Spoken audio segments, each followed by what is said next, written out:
Afternoon everyone, welcome to SRS IAS and law academy. जैसा कि आप सबको पता ही है कि जुडिशरी बैच जो है वो स्टार्ट हो चुका है और जुडिशरी बैच में हम अपना IPC का सिलेबस स्टार्ट करने जा रहे हैं आज से। तो आज की जो क्लास होगी वो जनरल इंट्रोडक्शन की क्लास होगी कि किस तरह से लॉ ऑफ क्राइम्स जो है वो एग्जिस्टेंस में आया, किस तरह से जो आज की प्रेजेंट IPC है वो आपको देखने को मिलती है, इसके पीछे का बैकग्राउंड क्या है। ठीक है, तो ये सारी चीज़ें हम आज की क्लास में डिस्कस करेंगे। जनरल इंट्रोडक्शन होगी, बट इसमें कुछ चीज़ें जहाँ जहाँ पर इम्पॉर्टेंट होंगी वो मैं आपको बताती जाऊँगी कि ये चीज़ें इम्पॉर्टेंट है। कई बार ऐसा होता है कि क्वेश्चंस जो हैं वो आपको हिस्ट्री से पूछ लिए जाते हैं, जैसे थ्योरीज ऑफ पनिशमेंट है।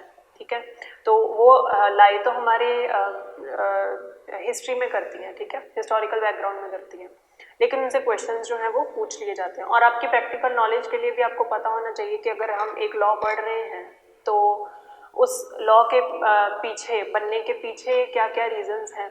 और जब आप हिस्ट्री किसी लॉ की अच्छे से समझ लेते हो ना, तो आपको एक एक प्रोविज़न जो है वो पता लगने लग जाती है कि अच्छा ये प्रोविजंस जो हैं वो इस तरीके से क्यों बनाए गए। ठीक है, तो उस क्यों का जवाब आज के लेक्चर में आपको मिल जाएगा।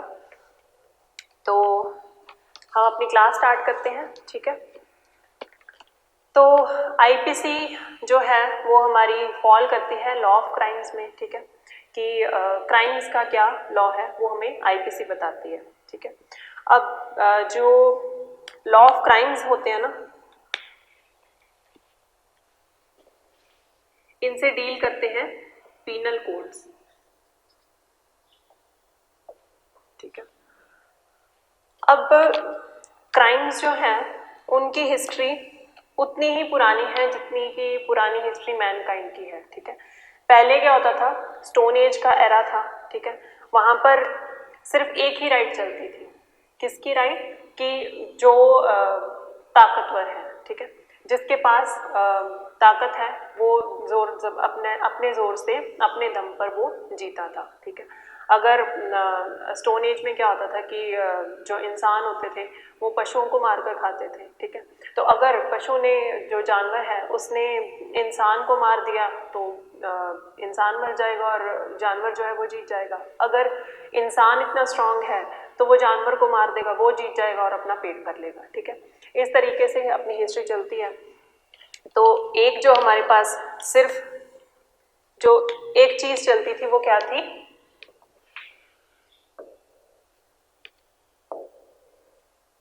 Right of might.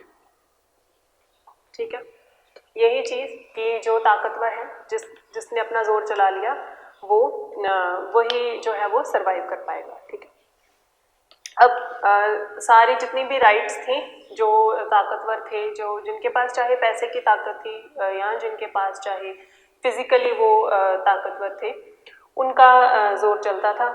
तो जो अब ताकतवर नहीं थे वो कुछ कर नहीं सकते थे। ठीक है, उनकी कोई एग्जिस्टेंस इतनी मैटर भी नहीं करती थी।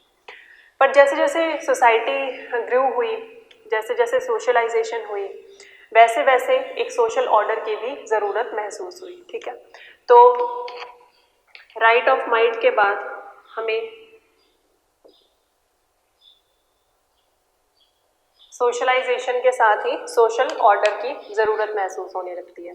अब सोशल ऑर्डर जो है ना, वो एक ऐसी चीज़ है जो हर कोई फॉलो करेगा। ठीक है, तो हर कोई सोशल ऑर्डर को फॉलो कैसे करेगा कि आप पर कुछ ऑब्लिगेशंस जो हैं वो लगा दी जाएंगी कि आप ये चीज़ें जो हैं वो ऐसे ऐसे कर सकते हो। ठीक है, और जो भी आपको ऑब्लिगेशंस दी जाएंगी, आप पर जो भी रिस्ट्रिक्शंस लगा दी जाएंगी, वैसे वैसे जो जितने भी सोसाइटी के लोग होंगे उन सबको वो चीज़ें जो हैं वो फॉलो करनी पड़ेंगी। और अगर वो फॉलो नहीं करते हैं तो यहाँ से क्या आता है? पनिशमेंट का कॉन्सेप्ट। ठीक है, अगर सोशल ऑर्डर फॉलो नहीं किया जा रहा तो पनिशमेंट्स होंगी। ठीक है, अब वो पनिशमेंट्स कैसी कैसी होती थी वो हम देखेंगे। तो एंशिएंट सिविलाइजेशन में, पहले रोमन सिविलाइजेशन, वैदिक सिविलाइजेशन, ठीक है, ये जितनी भी सिविलाइजेशंस हैं और इन जितने भी एम्पायर जो हैं वो फॉर्म किए गए, तो इनका एक कोहेसिव सोशल ऑर्डर होता था, जिसे सोशल ऑर्डर, इनका कोहेसिव ऑर्डर होता था जिसे सोशल ऑर्डर कहा जाता था। ठीक है, अब सोशल ऑर्डर हमने डिसाइड कर लिया सोशलाइजेशन के साथ कि ठीक है इस पर्टिकुलर वे में हर कोई बिहेव करेगा, और अगर बिहेव नहीं करता, ऑब्लिगेशंस नहीं मानता, तो पनिशमेंट्स आएंगी। बट अब ये सोशल ऑर्डर जो है वो कौन डिसाइड करेगा? ठीक है, कौन डिसाइड करेगा ये सारी चीजें? कौन लेकर आएगा ये सारा सोशल ऑर्डर? किसकी बात हम मानेंगे? ठीक है, तो एक पर्सन जो सोशल ऑर्डर को लेकर आएगा उसे ऑस्टिन की भाषा में, ऑस्टिन हमारे ज्यूरिस्ट हैं, तो ऑस्टिन की भाषा में उसे सॉवरेन कहा जाता है। ठीक है,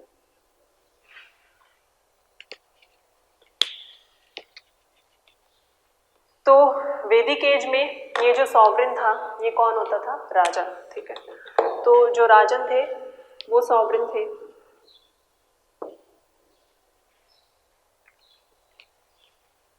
और सिमिलरली रोमन एम्पायर का जब टाइम था, जब ये सारी चीज़ें चल रही थी, सिविलाइजेशन और सोशलाइजेशन, तो रोमन एम्पायर के जो सॉवरेन थे वो थे रोमन एम्परर्स। ठीक है, सो बेसिकली जो भी नॉर्म्स, अब ये जो राजन हैं या ये जो सॉवरेन है, इन्होंने क्या सेट करनी है?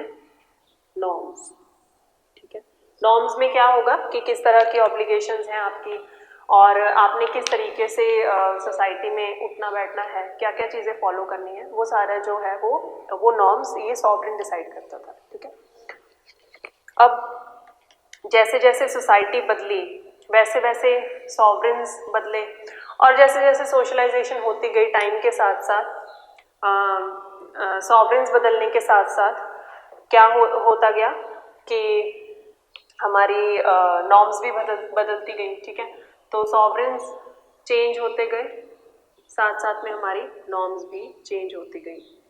ठीक है,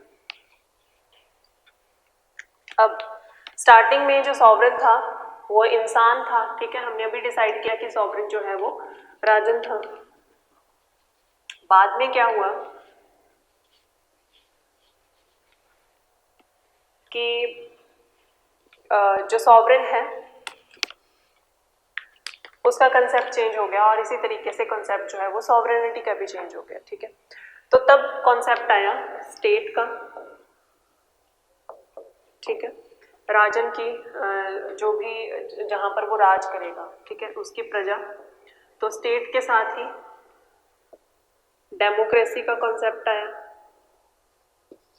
ठीक है, और डेमोक्रेसी हम आज की भाषा में जिसे कहते हैं अपनी कॉन्स्टिट्यूशन में वी द पीपल। ठीक है, तो आज के टाइम में वी द पीपल, हम जो है वो सॉवरेन है। ठीक है, हम अपने आप को कॉन्स्टिट्यूशन दे रहे हैं, और कॉन्स्टिट्यूशन क्या है? Mother of all laws. तो कॉन्स्टिट्यूशन से ही हमने जो बाकी के लॉज हैं वो डिराइव किए हैं। तो इसीलिए आज के टाइम में सॉवरेन है वी द पीपल।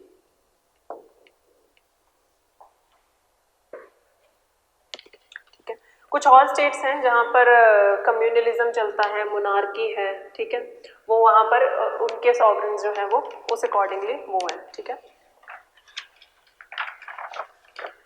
अब सॉवरेन की जॉब क्या होगी कि वो डिसाइड करेगा कि कौन से एक्ट्स और ओमिशंस जो हैं वो प्रोहिबिट किए गए हैं, कौन से एक्ट्स और ओमिशंस हम कर सकते हैं और कौन से एक्ट्स और ओमिशंस जो है वो हम नहीं कर सकते। ठीक है, और अगर कोई चीज़ जो प्रोहिबिट की गई है अगर आप वो करते हो तो क्या पनिशमेंट जो है वो दी जाएगी, ये भी सॉवरेन डिसाइड करेगा।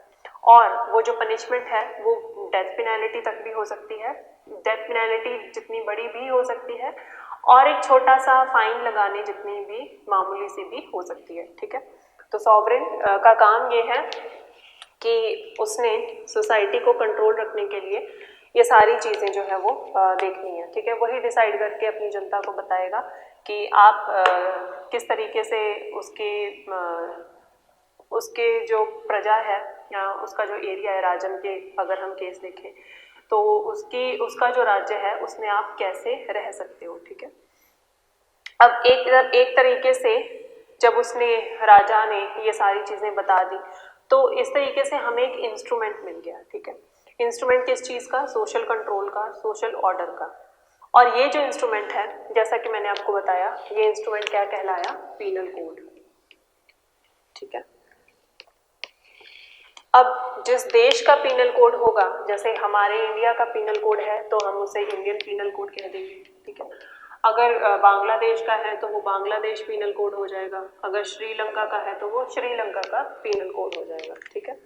तो जो भी क्राइम्स से, लॉ ऑफ क्राइम से जो भी पीनल कोड्स जिस जिस कंट्री के बिलोंग करते हैं, उस कंट्री का नाम उन पीनल कोड्स के आगे लगता जाएगा। अब तक हमने ये डिसाइड किया कि ये जो मोनार्क हैं या ये जो सॉवरेन हैं, या अगर हम डेमोक्रेटिक कंट्री की बात कर रहे हैं तो वी द पीपल ये डिसाइड करेंगे कि कौन से एक्ट्स जो हैं वो नहीं किए जाने हैं और कौन से एक्ट्स जो हैं वो किए जाने हैं। और ये जो अब हमने पीनल कोड्स की भी बात की, ये जो पीनल कोड्स हैं ये डिसाइड करेंगे कि किस तरीके से जो कंट्री है उसको हैंडल करना है और उसका जो सोशल ऑर्डर है वो मेंटेन करके रखना है। तो आईपीसी का मेन ऑब्जेक्ट क्या हो गया कि हमें सोशल ऑर्डर जो है वो उसे मेंटेन करके रखना है, ठीक है। अगर आपसे कोई पूछे भी कि ऑब्जेक्ट ऑफ आईपीसी क्या है तो यही आपका आंसर होगा और इसी तरीके से आप अपने आंसर को एक्सप्लेन भी कर सकते हो। अब जब ये सारी चीजें हो गई तो कॉन्सेप्ट आया मोरालिटी का, ठीक है। तीन चीजें आपके लिए इंपॉर्टेंट हैं, मोरालिटी, क्राइम और ऑफेंस। इन तीनों चीजों में आप डिफरेंस भी समझ लो। मोरालिटी क्या होगी? सबसे पहले ये स्टार्ट भी मोरालिटी से हुआ, जितने भी क्राइम के लॉज हैं वो स्टार्ट भी मोरालिटी से हुए। मोरालिटी क्या है? मोरालिटी बेसिकली एक कॉन्सेप्ट था जो बनाया गया कि जो ह्यूमन काइंड है उसे एक सोशल ऑर्डर में बांध कर रखा जा सके, ठीक है। तो हम चाहते थे कि वो सोशल ऑर्डर में बांध कर रखने के लिए हमारे पास कुछ हो, और वो कुछ क्या था हमारे पास? फियर, ठीक है। तो मोरालिटी के लिए फियर का सहारा लिया गया मोरालिटी को मेंटेन करने के लिए। कैसे? कि बेसिक नेचर है ह्यूमन बीइंग का कि उसे अगर डरा धमका कर कुछ कहा जाए ना तो वो बात मान लेता है जल्दी, ठीक है, इंसान। इसीलिए कॉन्सेप्ट ऑफ पनिशमेंट भी आया इसी फियर से।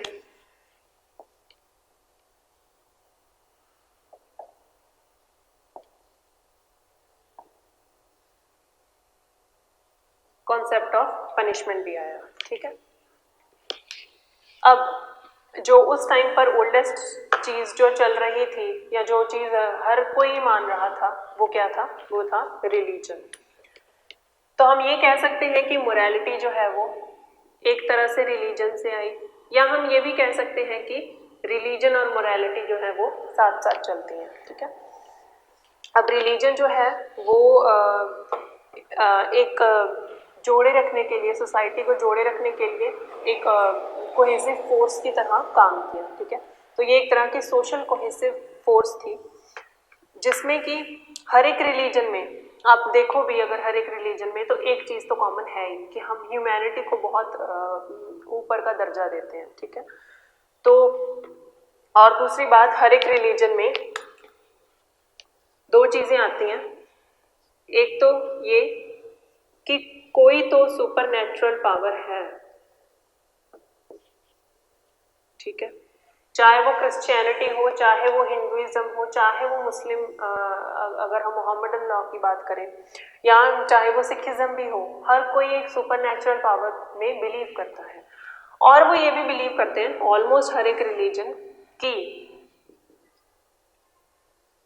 अगर हमारे जो रिलीजन में दिया गया है, और मैंने अभी क्या कहा कि हर एक जो रिलीजन है वो ह्यूमैनिटी की ही बात करता है, तो अगर हर एक जो रिलीजन है वो ये मानता है कि हमारे पास हमारी एक सुपर नेचुरल पावर है, और उस सुपर नेचुरल पावर ने हमें क्या कहा है कि हमने ह्यूमैनिटी को फॉलो करना है, ठीक है। अलग अलग तरीके हैं कहने के, बट बेसिक तो चीज़ यही है कि वो ह्यूमैनिटी को फॉलो करते हैं, ठीक है। अगर वो चीज़ फॉलो नहीं करते, ह्यूमैनिटी को फॉलो नहीं करते, तो हर एक रिलीजन में फियर ऑफ पनिशमेंट है।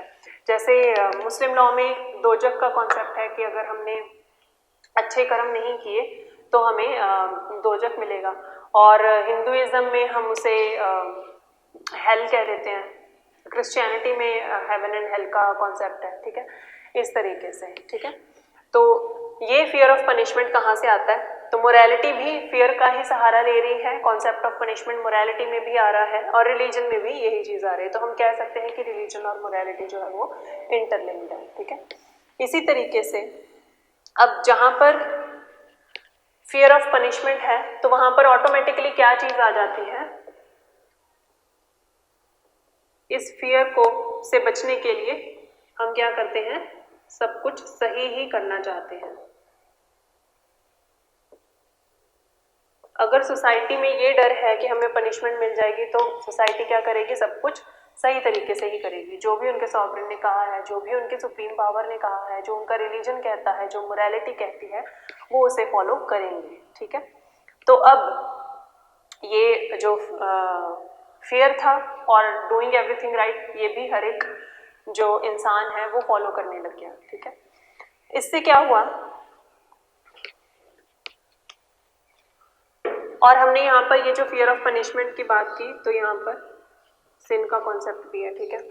तो अगर आपको कोई चीज़ जो आपको रोकी गई है, ठीक है, जिस चीज़ का आपको फियर डाला गया है कि आप करोगे, वो चीज़ नहीं करोगे, तो आप क्या करोगे? सब कुछ सही तरीके से करोगे। और अगर आप नहीं करते हो तो यहाँ से कॉन्सेप्ट आता है सिन का, ठीक है। तो आप में ऑटोमेटिकली फियर है। अगर आपको पनिशमेंट नहीं भी मिल रही, अगर ह्यूमनली आपकी कोई गलत चीज़ किएगा, किसी को पता नहीं चल रहा, तो भी आपको ये डर है कि ऊपर भगवान बैठा है, वो मुझे देख रहा होगा, ठीक है, तो मुझे वहाँ पर जाकर पनिशमेंट मिलेगी। तो इसीलिए लोग जो है वो उस टाइम पर मोरालिटी को फॉलो करते थे, मोस्टली लोग करते थे। बट जैसे कि क्राइम्स जो हैं वो क्राइम्स की, वही मैंने कहा कि हिस्ट्री मैनकाइंड से ही है, ठीक है। तो जब से मैनकाइंड स्टार्ट हो गया तब से क्राइम्स भी स्टार्ट हो गए। तो एक्सेप्शंस जो थी वो हर जगह थी, लेकिन मोस्टली जो दुनिया थी वो इन चीज़ों को फॉलो करती थी, ठीक है। अब हम कह सकते हैं कि हमने ये 3 वर्ड किए, क्राइम, ऑफेंस और मोरालिटी, ठीक है। तो हम कह सकते हैं कि मोरालिटी ही इन सब का जीनस है, कि मोरालिटी से ही क्राइम और ऑफेंस जो है वो जन्म लेते हैं, ठीक है। अब हम और जो ये फियर ऑफ पनिशमेंट था, जहाँ पर कुछ चीज़ें करने से रोका गया था, ठीक है, और वो चीज़ें की जा रही हैं, और आप उसे हम मोरालिटी में या रिलीजन में सिन का नाम दे रहे हैं, वही सिन जो क्या है वो है क्राइम, ठीक है। तो यहाँ से अब हम क्राइम का कॉन्सेप्ट समझते हैं। क्राइम्स क्या है? 3 चीज़ें हमने देख रहे हैं अभी। तो अभी हमने मोरालिटी समझी, तो क्राइम क्या है? कुछ भी जो अगेंस्ट मोरालिटी है, ठीक है।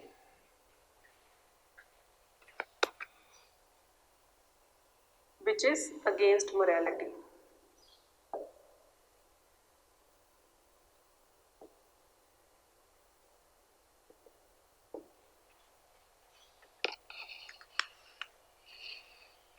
अब एक एग्जाम्पल से इस चीज़ को समझो।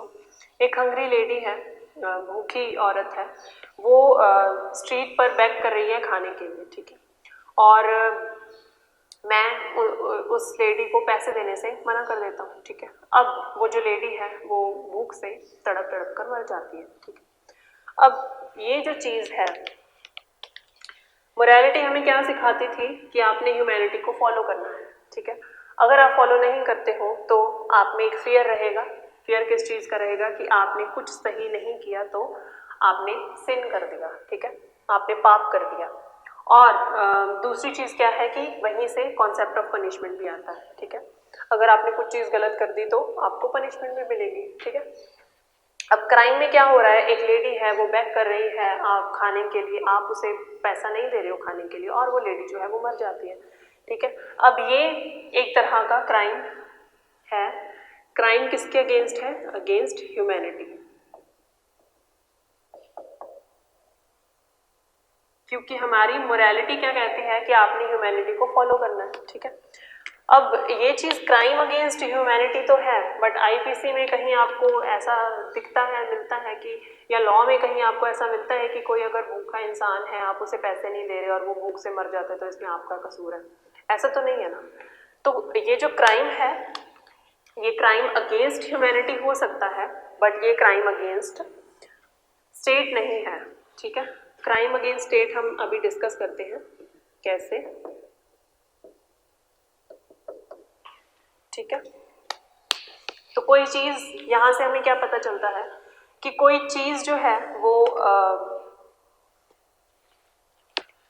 क्राइम हो सकती है लेकिन वो ऑफेंस नहीं हो सकती। ठीक है। ज़रूरी नहीं है कि कोई चीज़ जो है वो क्राइम हो पर और वो ऑफेंस भी हो।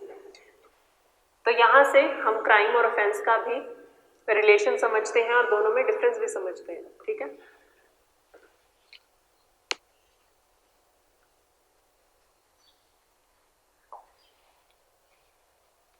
तो अब तक हमने देखा कि मोरालिटी जो है, मोरालिटी से आता है क्राइम। ठीक है। आपने कोई चीज़, आपको आपकी मॉरल ड्यूटी बनती थी, आपने वो मॉरल ड्यूटी फॉलो नहीं की तो आपने क्राइम कर दिया। अब वो भी हमने डिस्कस किया कि क्राइम अगेंस्ट ह्यूमैनिटी था। हो सकता है क्राइम अगेंस्ट स्टेट भी हो। अगर वो क्राइम अगेंस्ट स्टेट होगा तो वो ऑफेंस बन जाएगा। क्राइम अगेंस्ट जो सॉवरेन ने कहा है कि आपने ये चीज़ें फॉलो करनी है और अगर आप फॉलो नहीं करते हो फिर वो ऑफेंस बनेगा। ठीक है। अगर सिर्फ मोरालिटी तक की बात सीमित है तो फिर वो क्राइम ही रह जाएगा। अब हम जब ये क्राइम की बात करते हैं, मैंने अभी आपसे कहा कि सॉवरेन ने कुछ चीज़ें जो हैं वो बताई हैं कि आपने ये चीज़ें फॉलो करनी है, इस तरीके से सोशल ऑर्डर को मेंटेन करके रखना है। ठीक है। अगर कोई ऐसा एक्ट जो सॉवरेन ने कहा है कि आप ये चीज़ करोगे, क्या करोगे कि सोशल ऑर्डर मेंटेन करके रखोगे, और या फिर अगर कहा है कि ये चीज़ नहीं करोगे, क्या नहीं करोगे, जैसे दंगा फसाद नहीं करोगे, ठीक है, रोड्स ब्लॉक नहीं करोगे, पब्लिक ऑर्डर को डिस्टर्ब नहीं करोगे। ठीक है। कुछ चीज़ें हैं जो सॉवरेन ने कही हैं कि आपने करनी है और कुछ चीज़ें सॉवरेन ने आपको मना की है कि ये नहीं करनी। सॉवरेन ने जो कहा है कि आपको करना है और जो कुछ पर्टिकुलर एक्ट्स हैं जो कहे हैं कि नहीं करने, अगर आप जो आपसे कहा गया है करने को आप वो नहीं करते या जो आपको रोका गया है करने से आप वो करते हो, तो वो जो एक्ट्स होंगे उनके लिए आपको पनिशमेंट दी जाएगी।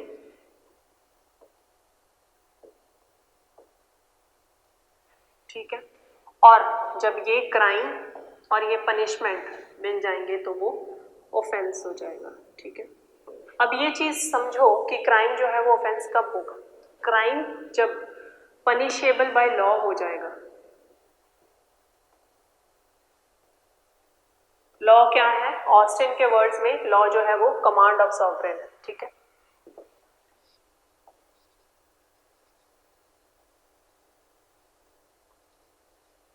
और ये जो सेंटेंस है ना, law is the command of sovereign, ये आपको प्रीलिम्स में ऐसे ही क्वेश्चन आ सकता है, किसने कहा है ये? तो ये किसने कहा है? Law is the command of sovereign, Austin ने। और ऑस्टिन मैंने अभी बताया आपको कि वो क्या है, हमारे इंपॉर्टेंट ज्यूरिस्ट हैं। ठीक है। तो ऐसी छोटी छोटी चीज़ें हैं, कहीं ना कहीं आप लिख कर रख लो अपने नोट्स में, ये आपको काम आएंगी जब भी आप रिवाइज करने बैठो। तो इसी तरह बैकग्राउंड से ही करने बैठो ताकि आपको पता चले कि किस किस तरीके से हमारा जो लॉ है वो फ्रेम किया गया है। ठीक है। अब यहाँ पर ऑस्टिन क्या कहता है? Austin says law is the command of sovereign. ठीक है। और अभी हम क्या डिस्कस कर रहे हैं? Crime punishable by law. तो एक क्राइम क्या? जो अगेंस्ट ह्यूमैनिटी था। ठीक है। या अगेंस्ट मोरालिटी था, वो क्राइम जब पनिशेबल बाय लॉ हो जाता है, जब लॉ भी उस क्राइम को रिकॉग्नाइज कर लेता है और उसके लिए एक पनिशमेंट सेटल कर देता है, तो वो जो क्राइम है वो ऑफेंस बन जाता है। ठीक है। अब आपको मोरालिटी, क्राइम और ऑफेंस में डिफ्रेंशिएट करना आई होप आ गया होगा कि मोरालिटी क्या है। जो हमारा रिलीजन, जो ह्यूमैनिटी को फॉलो करने के लिए कहा जाता है वो मोरालिटी है। ठीक है, पब्लिक ऑर्डर को मेंटेन करने के लिए। वही मोरालिटी जब फॉलो नहीं की जाती तो वो क्राइम का रूप ले लेती है, ठीक है, क्राइम अगेंस्ट ह्यूमैनिटी। वो क्राइम अगेंस्ट ह्यूमैनिटी रहता है, बट जब अगर कोई ऐसी चीज़ हो जाती है जो सॉवरेन ने मना की थी या सॉवरेन ने कहा था करने के लिए बट आपने नहीं की, ठीक है, जैसे आप एक गार्ड हो, सिक्योरिटी गार्ड हो या पुलिस ऑफिसर हो, आपकी ड्यूटी बनती थी कि आपने क्राइम होने से रोकना है, आपने नहीं रोका, ठीक है, तो वो आपने कमांड ऑफ सॉवरेन जो है वो नहीं मानी, ठीक है। अब जब वो आप नहीं मानोगे तो आपको उसके लिए पनिशमेंट मिलेगी। अब क्राइम प्लस पनिशमेंट जो है वो ऑफेंस बना देगी, ठीक है। यहाँ से ही हम देख सकते हैं कि ऑफेंस की डेफिनेशन भी निकल आती है। तो आप लिख सकते हो what is an offence. An offence is, मैं हर एक चीज़ आपको डिक्टेट नहीं करवाऊंगी, कुछ कुछ कॉन्सेप्ट्स हैं जो हम ऐसे ही समझेंगे, कुछ जो इंपॉर्टेंट चीज़ें होंगी वो मैं आपको डिक्टेट करवाऊंगी। अब आपने अपने नोट्स अपने हिसाब से बनाइएगा कि आपको जो चीज़ लिखने की ज़रूरत है वो आप लिखिए, और जो चीज़ आपको डिक्टेट करवाई जाती है वो तो आपने लिखनी ही है, ठीक है। अगर आप रिटेन ज़्यादा कर पाते हो, हर एक चीज़ नहीं लिखना चाहते तो वो आपकी मर्जी है, लेकिन अपने नोट्स आपने अपने तरीके से ही बनाने हैं, हर एक चीज़ जो है वो डिक्टेट करवा पानी पॉसिबल नहीं है, ठीक है। So what is an offence. An offence is an act और omission which is prohibited by law and made punishable by law, ठीक है। तो अब यहाँ से ऑफेंस की डेफिनेशन क्या निकलती है कि ऑफेंस जो है ये एक्ट और ओमिशन है। कौन सा एक्ट और ओमिशन? जो प्रोहिबिटेड बाय लॉ है और जो पनिशेबल बाय लॉ है, ठीक है। तो ऑफेंस क्या हो गया? कोई भी ऐसा एक्ट और ओमिशन, ठीक है, जो प्रोहिबिटेड बाय लॉ है, जिसे लॉ करने की इजाज़त नहीं देता। जैसे कमांड ऑफ सॉवरेन थी, सॉवरेन ने कहा कि आपने पब्लिक ऑर्डर जो है वो मेंटेन करके रखना है, तो आपको रोका गया था दंगा फसाद करने से, बट आपने एक्ट किया और दंगा फसाद किया। क्या एक्ट किया? जो चीज़ रोकी गई थी लॉ के द्वारा, ठीक है, तो आपने ऑफेंस कमिट कर दिया है, ठीक है। ओमिशन, आपसे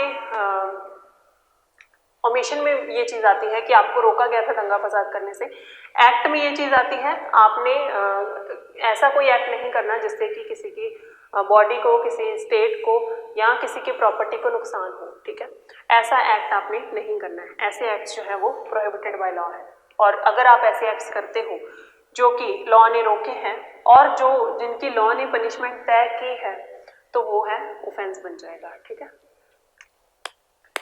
general clauses act section 3 subsection 38,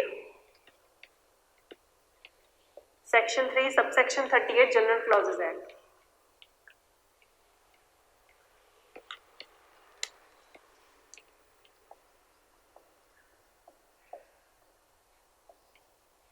और सेक्शन 2N CRPC, ये दोनों भी डेफिनेशन देते हैं ऑफेंस की, ठीक है। बेसिकली डेफिनेशन जो है वो सेम ही है कि कोई भी ऐसा एक्ट और ओमिशन जो प्रोहिबिटेड बाय लॉ है या जो which is made punishable by law, तो वो ऑफेंस बन जाता है, ठीक है। एक और चीज़ मुझे आपसे डिस्कस करनी है, नोट्स बनाते टाइम आप ऐसे ही चार्ट फॉर्मेशन में बनाइए, तो आपको चीज़ें जो है वो याद करने में इजी रहेगा, और इन चार्ट्स में नज़र पड़ती रहती है, तो सारा सेंटेंस पढ़ने की बजाय ऐसे जब चार्ट्स बनाओगे तो इजी हो जाएगा लर्न करने के लिए, ठीक है। अब क्रिमिनल लॉ की जब हम बात करते हैं तो क्रिमिनल लॉ का एंड प्रोडक्ट क्या है? क्रिमिनल लॉ का एंड प्रोडक्ट हमेशा पनिशमेंट होता है, ठीक है। तो यहाँ पर हमने क्राइम की बात की, तो पनिशमेंट जो है इसका एंड प्रोडक्ट रहेगा। एक एग्जाम्पल लिख लो, और हमने अब तक जो डिस्कस किया उसको आप आंसर फॉर्मेशन में लिखने की कोशिश करना। मैं प्रोपोजिशन लिखवा रही हूँ आपको। और विद रीजनिंग आप कोशिश करना कि सारी रीजनिंग के साथ आप उसे आंसर कर पाओ। और जो ऑफलाइन स्टूडेंट्स हैं वो नेक्स्ट जब लेक्चर होगा हमारा तो क्लास में आकर हम डिस्कस करेंगे। और जो जो ऑनलाइन स्टूडेंट्स हैं वो अपना आंसर फॉर्म कीजिए और आप हमें भेज सकते हो अपने आंसर्स। और जो ऑफलाइन स्टूडेंट्स हैं वो हम क्लास में डिस्कस करेंगे, ठीक है।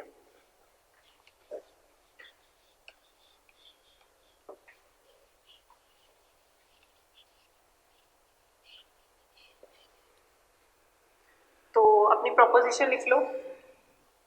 ए एज नेबर, ए का नेबर, ठीक है। A's neighbour is dying of starvation. A is very rich and has surplus grains of food, full stop, but he doesn't give food to his neighbor and his neighbor dies of starvation.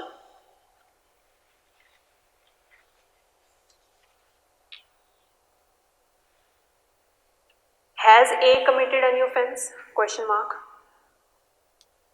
तो इसका आप answer frame करने की कोशिश करना जो भी हमने डिस्कशन की, और विद रीजन आप अपना आंसर फ्रेम करने की कोशिश करना, ठीक है। नेक्स्ट क्वेश्चन लिख लो। A has gone to a lake, B is there and suffers a fit, दौरा पड़ जाता है बी को, and his foot slips and he is drowning in water now. तो बी को फिट पड़ गया है, दौरा पड़ गया है और उसका पाँव जो है वो फिसल जाता है और अब वो डूबने लगा है पानी में, ठीक है। Full stop. A ran away from the site. A वहाँ से भाग जाता है ये सोचकर कि अब वो इस केस में फंस जाएगा और उसे पुलिस को जवाब देना पड़ेगा कि क्या क्या हुआ था, वो सारे प्रोसीजर से उससे गुजरना पड़ेगा, इसलिए ए पहले ही वहाँ से भाग जाता है, ठीक है। तो क्या ए ने कोई ऑफेंस कमिट किया है?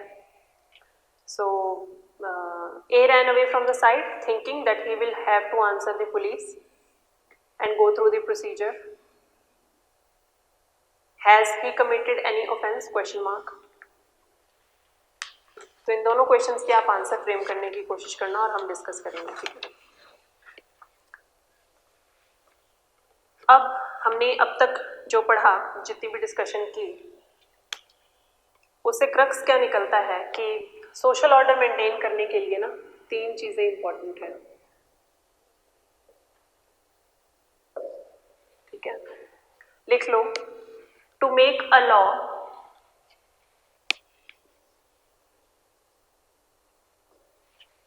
to make a law or to maintain a social order, these things are important.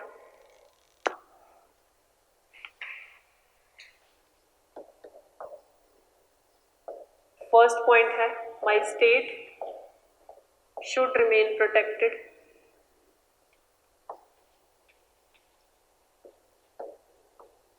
कि हमारी जो स्टेट है वो प्रोटेक्टेड रहे, ठीक है, उसे किसी तरीके का खतरा ना हो और मैं अपनी स्टेट के खिलाफ कुछ भी गलत काम ना कर रहा हूँ, ठीक है। नेक्स्ट है, I have to protect individuals.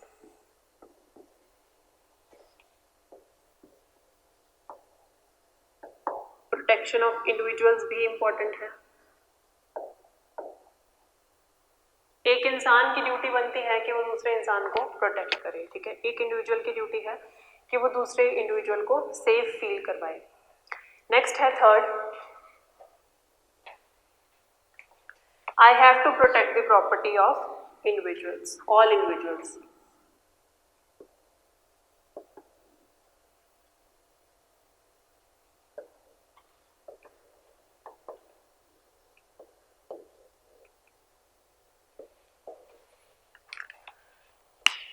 तो सोशल ऑर्डर मेंटेन करने के लिए या कोई लॉ बनाने के लिए ये 3 चीज़ें जो है वो हमें ज़रूरी है कि स्टेट जो है वो प्रोटेक्टेड रहे, हम अपनी स्टेट के खिलाफ कुछ भी गलत चीज़ ना करें, सेकंड है हमें इंडिविजुअल्स को प्रोटेक्ट करना है। एक इंडिविजुअल दूसरे इंडिविजुअल के साथ कुछ भी गलत ना करे, तो इंडिविजुअल्स आपस में सेफ रहे, स्टेट इंडिविजुअल्स से सेफ रहे, आप स्टेट में सेफ फील करो।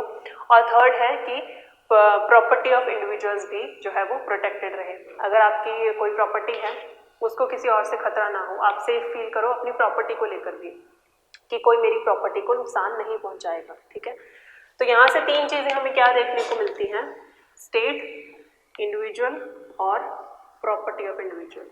तो हम अगर ऑफेंसेस की बात करें तो हमें जो सबसे पहला ऑफेंस है वो ऑफेंस अगेंस्ट स्टेट मिलता है। आईपीसी में अगर आप देखो सेक्शन 121 फर्स्ट ऑफेंस है। ठीक है, 121 किसकी बात करता है, waging a war against India. तो फर्स्ट ऑफेंस हमें मिलता है स्टेट के रिगार्डिंग। ठीक है,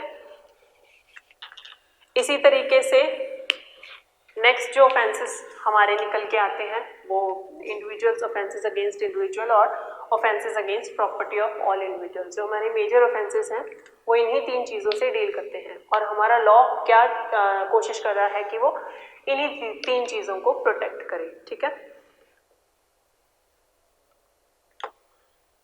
अब क्योंकि हम क्रिमिनल लॉ पढ़ने जा रहे हैं तो हमें बेसिक डिफरेंस पता होना चाहिए कि क्रिमिनल लॉ में और सिविल लॉ में क्या बेसिक डिफरेंस है, क्या चीज़ अलग करती है क्रिमिनल लॉ को सिविल लॉ से। ठीक है, तो क्रिमिनल लॉ में क्या चीज़ देखते हैं हम कि क्रिमिनल लॉ में हम ऑफेंसेस की बात करते हैं। ठीक है, और क्रिमिनल लॉ में हम क्रिमिनल जस्टिस सिस्टम फॉलो करेंगे, सिविल लॉ में हम सिविल जस्टिस सिस्टम फॉलो करेंगे।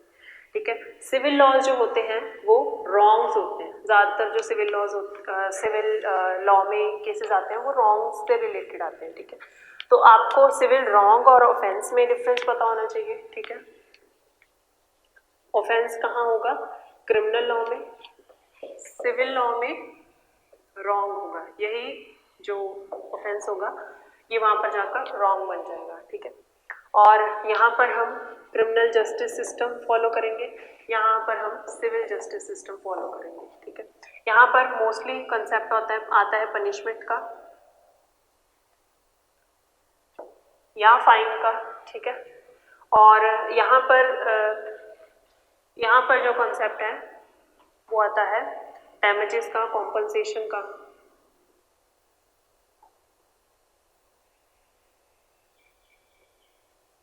या फिर रेस्टिट्यूशन का। ये सारे वर्ड्स के मीनिंग भी आपको पता होने चाहिए। ठीक है, डैमेजेस क्या होते हैं, कॉम्पनसेशन क्या होती है, रेस्टिट्यूशन क्या होती है। रेस्टिट्यूशन क्या होती है कि जैसे दोनों पार्टीज हैं ए और बी,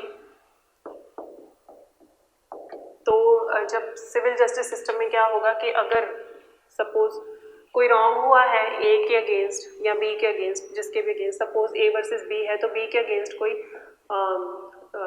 बी की कोई राइट जो है वो इन्फ्रिंज हुई है, तो अब कोशिश कोर्ट्स ये करेंगी कि बी की जो राइट इन्फ्रिंज हुई है, बी को जितना नुकसान हुआ है, बी को वही नुकसान जो है वो वापस उसी स्टेट में लाया जाए जो जिस स्टेट में वो नुकसान होने से पहले था। ठीक है, तो इसी को रेस्टिट्यूशन कहते हैं कि दोनों पार्टीज को उन्हीं स्टेट्स में लाने की कोशिश की जाएगी जिन स्टेट में वो पहले थे।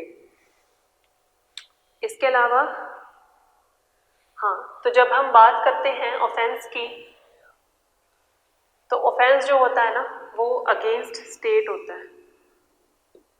नेक्स्ट डिफरेंस भी यही है कि ऑफेंसेस जो हैं वो अगेंस्ट स्टेट होते हैं और ये अगेंस्ट इंडिविजुअल्स होते हैं।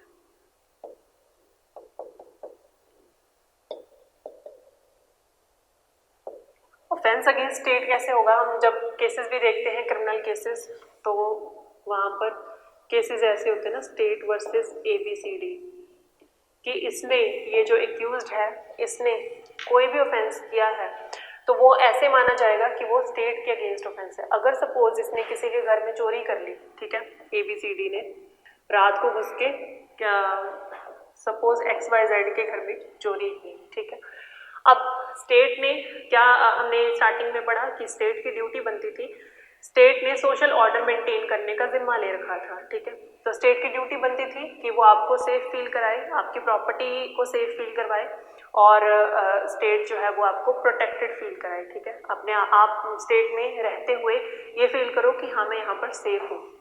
स्टेट की वो ड्यूटी बनती थी।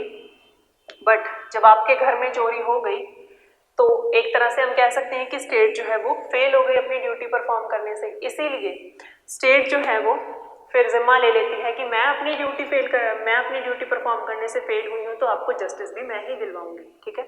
इसीलिए जो क्रिमिनल ऑफेंसेस होते हैं वहाँ पर स्टेट जिम्मा ले लेती है कि मैं आपको न्याय दिलवाऊंगी, मैंने अपनी ड्यूटी जो है वो नहीं निभाई, मैं फेल हुई हूँ। तो इसलिए केसेस जो है वो स्टेट वर्सेस एबीसीडी बन जाते हैं, ठीक है।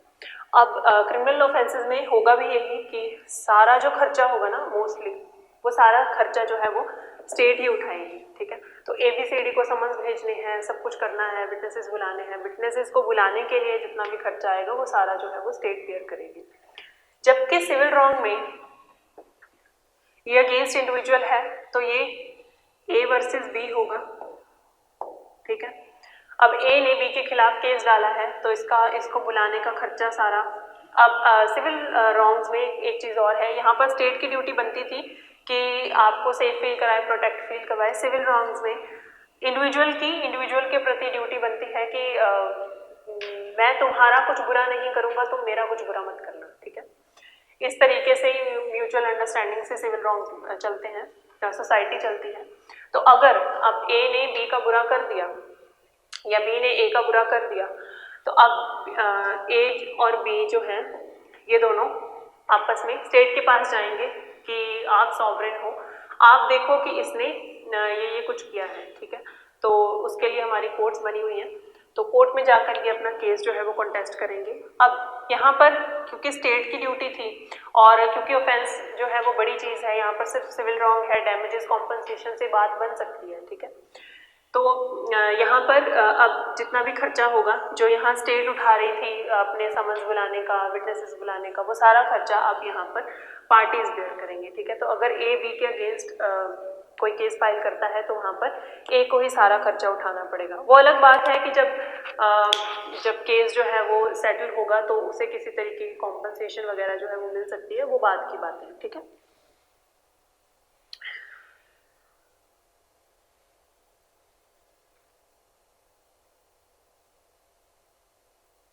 यहाँ पर हमने अभी जो बात की क्रिमिनल ऑफेंस की, तो ये अगेंस्ट स्टेट इसलिए भी हो जाता है और इसमें हार्शर पनिशमेंट्स इसलिए भी हैं क्योंकि देखो जब ए पर्सन कोई ऑफेंस करता है, सपोज मर्डर ही करता है, ठीक है, तो मर्डर तो इसने एक पर्सन का किया, सपोज एक्स का किया, ठीक है। मर्डर तो इसने एक इंसान का किया, लेकिन उससे क्या हुआ कि जब एक मर्डर होता है, एक खौफनाक किसी की मौत हुई है, तो जो आसपास की दुनिया है वो डरने लग जाती है कि ये हमारे साथ भी तो हो सकता है, ठीक है। तो ये इसका एक कॉन्सेप्ट आप ऐसे समझ सकते हो कि जैसे हम रिवर में पत्थर फेंकते हैं ना, तो उसके रिपल्स उठते हैं, ठीक है, उसकी वेव्स उठती हैं, वो पानी पत्थर एक जगह पर लगा होता है लेकिन उसकी रिपल्स जो है वो दूर तक जाती हैं, ठीक है। तो इसी तरीके से जब एक ऑफेंस होता है ना तो उसके कॉन्सिक्वेंसेस जो है वो बहुत दूर तक जाते हैं, ठीक है, सोसाइटी में डर फैलता है। इसीलिए स्टेट जो है वो हार्शर पनिशमेंट्स रखती है ऑफेंसेस के लिए, ठीक है, ताकि सोसाइटी में स्टेट के प्रति विश्वास बना रहे और लोगों में ये डर पैदा ना हो, ठीक है। अब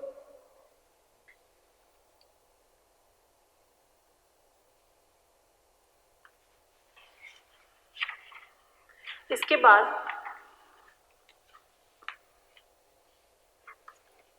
हम एक इंटरव्यू का क्वेश्चन है कि इंटरव्यू में क्वेश्चन पूछा गया था कि offence, what will be an offence, ठीक है, आप ऑफेंस किसे कहते हो। और उन्होंने ये भी क्वेश्चन पूछा था कि आप क्राइम और ऑफेंस के बारे में बीच में डिफरेंस बताओ। तो क्राइम और ऑफेंस के बीच में क्या डिफरेंस है वो हम डिस्कस कर चुके हैं जब हमने मोरालिटी, क्राइम और ऑफेंस जो है उसे डिस्कस किया। अब हम ये देख लेते हैं कि ऑफेंस किन किन चीज़ों से बनता है, क्या कॉन्स्टिट्यूट करता है एक ऑफेंस को, ठीक है। तो आप क्वेश्चन डाल लो और उस पर इंटरव्यू लिख लो, इंटरव्यू का क्वेश्चन है। जैसे जैसे जो क्वेश्चंस उठते जाएंगे, जिस जिस कॉन्सेप्ट में मैं आपको बताती जाऊंगी कि ये इंटरव्यू का क्वेश्चन बनता है, तो उसके ब्रैकेट में कहीं ना कहीं अपना क्वेश्चन फ्रेम कर लिख लिया करो कि ये इंटरव्यू का क्वेश्चन है, ये मेंस का क्वेश्चन है, ये प्री का क्वेश्चन है, ठीक है। और साथ साथ में हम डिस्कस करते जाएंगे अपने कॉन्सेप्ट्स को। तो क्वेश्चन डालो, what will be an offence and what is the difference between crime and offence, ठीक है। और ब्रैकेट में डाल लो इंटरव्यू। अब हम डिस्कस कर लेते हैं कॉन्स्टिट्यूएंट्स ऑफ ऑफेंस क्या है।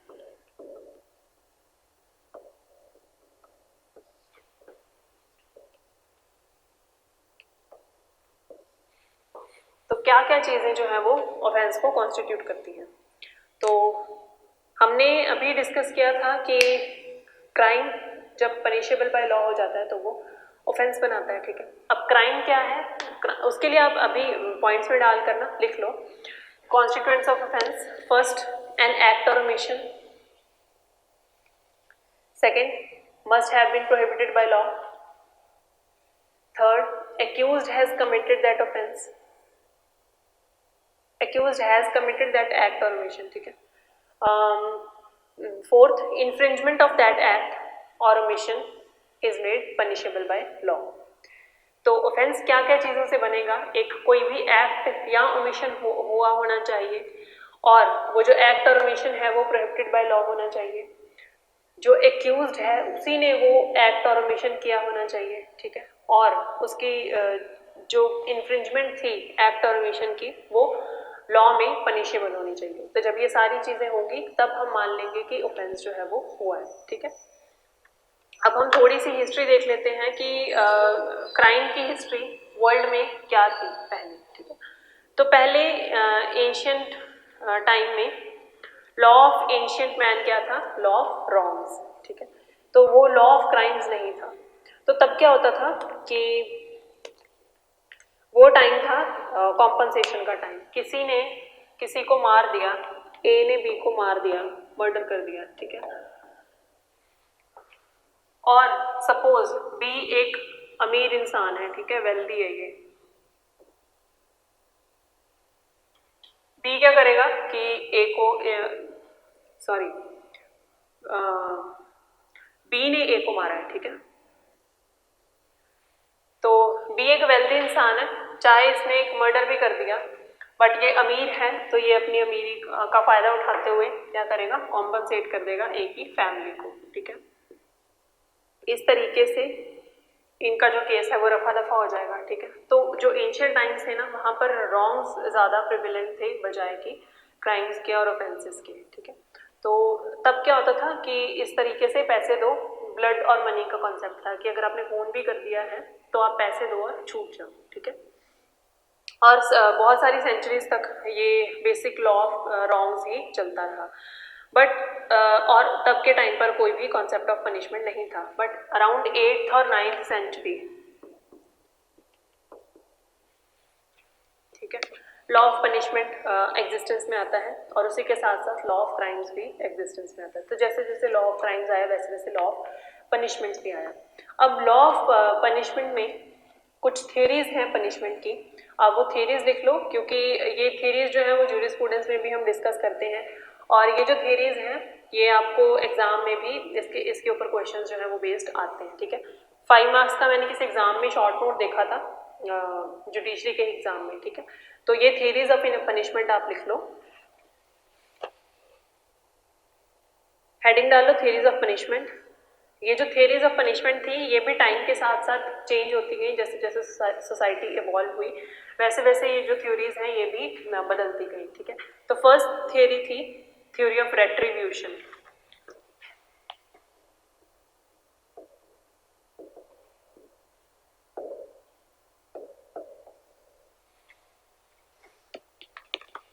थ्योरी ऑफ रेट्रीब्यूशन में क्या था कि कॉन्सेप्ट था एन आई फॉर एन आई, ठीक है। तुमने तुमने मेरे घर पे चोरी की, मैं भी तुम्हारे घर पे चोरी करूंगा, तुमने मर्डर किया, मैं भी तुम्हारा मर्डर करूंगा, ठीक है। इस तरीके से इस तरीके का कॉन्सेप्ट चलता था।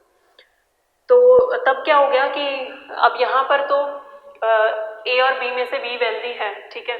तो बी जो है वो उसकी फैमिली को कॉम्पनसेशन दे के अपना छूट जा रहा है, ठीक है, मर्डर से भी। लेकिन अगर सपोज यहाँ पर ए भी अमीर होता, उसे बी के पैसे की ज़रूरत ना होती, तो तब फिर इनको न्याय कैसे मिलता, ठीक है। तो तब क्या हो जाता था कि यहीं से थ्योरी ऑफ रेट्रीब्यूशन आई कि अब ए की फैमिली कहेगी कि बी तुमने मर्डर किया, सपोज ए की वाइफ है डब्ल्यू, ठीक है।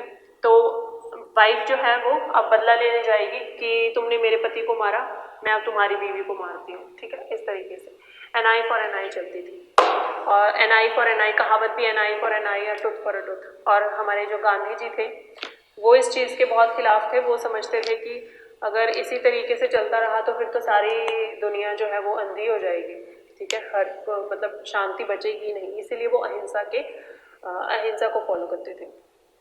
नेक्स्ट है प्रिवेंटिव थ्योरी ऑफ पनिशमेंट। तो पहले रेट्रीब्यूशन की थ्योरी थी, फिर सोसाइटी थोड़ी सी चेंज हुई, फिर प्रिवेंटिव थ्योरी ऑफ पनिशमेंट आई। तो पहले रेट्रीब्यूशन में क्या होता था कि तुमने उसे मारा, मैं भी तुम्हें मारूंगा, ठीक है। अब रेट्रीब्यूशन में क्या हुआ कि बी ने ए को मारा, तो बी जो है वो एक डेंजरस इंसान है। Theory of preventive theory of punishment में बी जो है वो एक डेंजरस इंसान है, तो अब बी को बिहाइंड बार्स होना चाहिए। इसे बाहर घूमने का, इससे दुनिया को खतरा है, तो इसे बाहर घूमने का कोई भी हक नहीं है, ठीक है। तो प्रिवेंटिव थ्योरी ऑफ पनिशमेंट का बेस क्या था?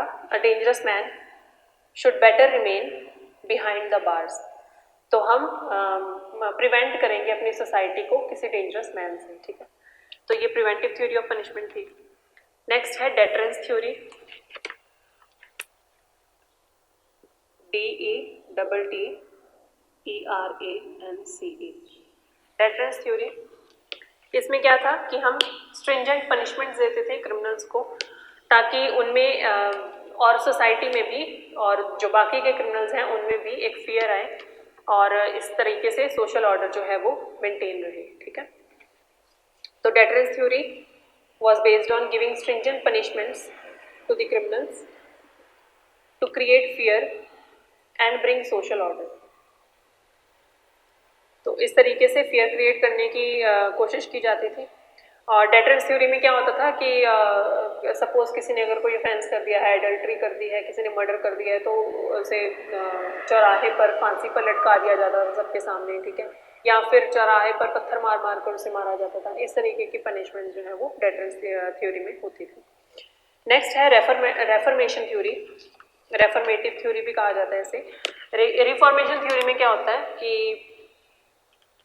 और ये सबसे बेस्ट थ्योरी है, ठीक है, और हमारी आईपीसी भी इसी को फॉलो करती है।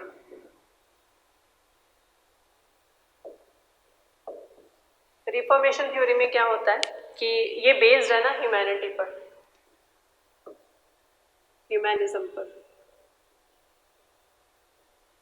ये क्या बिलीव करती है कि आप जो गलत है, आप गलत को नफरत करो, गलती करने वाले को नहीं, ठीक है। Hate the sin not the sinner. तो it is based on humanism, और आप ब्रैकेट में लिख सकते हो hate the sin not the sinner, समझने के लिए, ठीक है।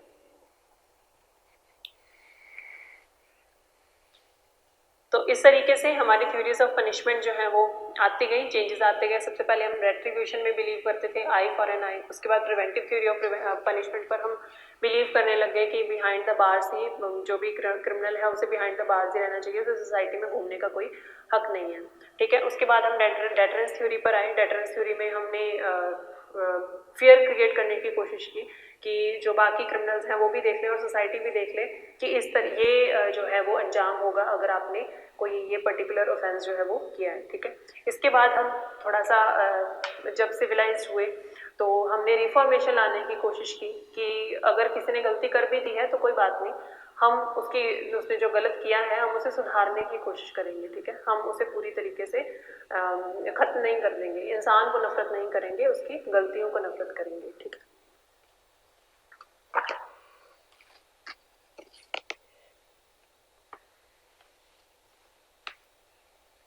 इसी तरीके से पहले जो है ना स्ट्रिक्ट लायबिलिटी का कॉन्सेप्ट था, ठीक है। अब हम हिस्ट्री डिस्कस कर ही रहे हैं, तो ये तो थ्योरीज तो हमने डिस्कस कर ली, लेकिन हिस्ट्री में जो प्रैक्टिकल लाइफ में चलता था वहाँ पर स्ट्रिक्ट लायबिलिटी का कॉन्सेप्ट था। स्ट्रिक्ट लायबिलिटी कैसे कि इवन कि अगर कुछ इन ऑब्जेक्ट्स भी थे ना, इन एनिमेट चीज़ें भी थी, तो उनको भी पनिश किया जाता था। एक एग्जाम्पल है जैसे कि बग्गी से किसी को चोट लग गई, ठीक है, तब के ज़माने में टांगे चला करते थे, बग्गियाँ चला करती थी, तो अगर बग्गी से किसी को चोट लग गई तो जो काट है उसे फेंक दिया जाएगा और जो तोड़ दिया जाएगा ये कहकर कि हम इसे पनिशमेंट दे रहे हैं। और ये रिपोर्टेड केसेस हैं, ऐसे कोई एग्जाम्पल्स नहीं है, ऐसे रिपोर्टेड केसेस उस टाइम पर आते थे, ठीक है। तो स्ट्रिक्ट लाइबिलिटी का कॉन्सेप्ट था कि अगर आपने गलती की है तो आपको सज़ा भी मिलेगी, ठीक है, जो करेगा वही भरेगा। तो चाहे अगर कोई ऑब्जेक्ट भी है उसे चाहे चोट लग रही है नहीं लग रही, तभी भी उसे पनिशमेंट दी जाएगी, ठीक है। तब के ज़माने में ये मानते थे डार्क एजेस में। तो इन सब चीज़ों का कोई और भी केसेस हैं मेरे पास और रिपोर्टेड केसेस हैं। तो ये सारे केसेस जो हैं वो बेस्ड थे स्ट्रिक्ट लाइबिलिटी पर, ठीक है। तो तब के टाइम में ना कोई भी ऐसा लॉजिक नहीं था किसी चीज़ के पीछे। अब बग्गी से चोट लग गई है, बग्गी को थोड़ी पता है, उसे थोड़ी दर्द होगा, आप उसे तोड़कर ऐसे ही फेंक रहे हो, ठीक है, लॉजिक नहीं बनता किसी चीज़ के पीछे। तो और तब के टाइम पर क्या होता था डार्क एजेस में कि जो सॉवरेन ने कह दिया वही रूल बन जाता था, ठीक है। अगर सॉवरेन कह रहा है कि सन जो है वो वेस्ट से राइज होता है तो सारी दुनिया यही मानेगी कि सन जो है वो वेस्ट से ही उगता है, ठीक है, पश्चिम से ही सूरज उगता है। और अगर कोई कह देता था, अगर कोई सॉवरेन की बात को नकारने की कोशिश करता था या उसके अगेंस्ट बोलने की कोशिश करता था तो उसे ब्लास्फेमी का नाम दिया जाता था और उसकी पनिशमेंट क्या थी, डेथ पेनल्टी, ठीक है। तो कोई सॉवरेन के अगेंस्ट बोल ही नहीं सकता था। सोक्रेटिस को इसी तरीके से पनिशमेंट मिली थी कि वो अपनी बात पर अड़े रहे थे, ठीक है। तो इसके बाद अब तब के टाइम पर डार्क एजेस में कोई रैशनल थॉट नहीं थी, कोई रीजनिंग नहीं थी, कोई लॉजिक नहीं बनता था, बस जो सॉवरेन ने कह दिया वो चल रहा है, ठीक है। उसके बाद रेनेसां का पीरियड आया।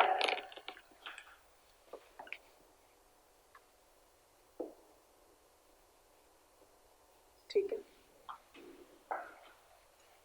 तो तब क्या हुआ, इसी के साथ रेनेसां के साथ ही रीजन और रैशनैलिटी भी आई। लोग जो हैं वो थोड़े से समझदार होने लगे, क्वेश्चन करने लगे और सोसाइटी में कुछ कुछ चीज़ें जो हैं वो थोड़ी लॉजिक के साथ चलने लगी, ठीक है। तो लोग ये बिलीव करने लगे कि चलो कोई बात नहीं, अगर एक्सीडेंट से कुछ हो गया है तो हम उसको माफ़ कर देते हैं या हम उसे उतनी स्ट्रिक्ट पनिशमेंट नहीं देते, क्योंकि हमने डार्क एजेस में अभी क्या देखा कि अगर कोई सॉवरेन के अगेंस्ट बोल भी देता है तो उसे डायरेक्ट डेथ पेनल्टी मिलती है, ठीक है। कोई ये नहीं सोचता कि वो सही बोल रहा है या नहीं बोल रहा, या उसे थोड़ी कम पनिशमेंट भी तो दी जा सकती थी, ठीक है, हम डायरेक्ट डेथ पेनल्टी दे रहे हैं। तो रेनेसां के टाइम पर लोगों ने थोड़ा रैशनली सोचना स्टार्ट किया। उन्होंने कहा कि चलो कोई बात नहीं, गलती से अगर कोई चीज़ हो गई है तो हम उसे माफ़ करेंगे या थोड़ी उसे कम पनिशमेंट दे देंगे। यहीं से कॉन्सेप्ट जो आया, यहीं से कॉन्सेप्ट आया माइंड का, ठीक है, कि हम ये देखेंगे रेनेसां के टाइम पर लोगों ने ये देखना स्टार्ट किया कि किसी इंसान के दिमाग में क्या चल रहा था, ठीक है। और यहीं से जब हम माइंड की बात करते हैं तो कॉन्सेप्ट आता है मेंस रिया का, ठीक है। तो मेंस रिया कब से स्टार्ट हुआ, रेनेसां की स्टेज से।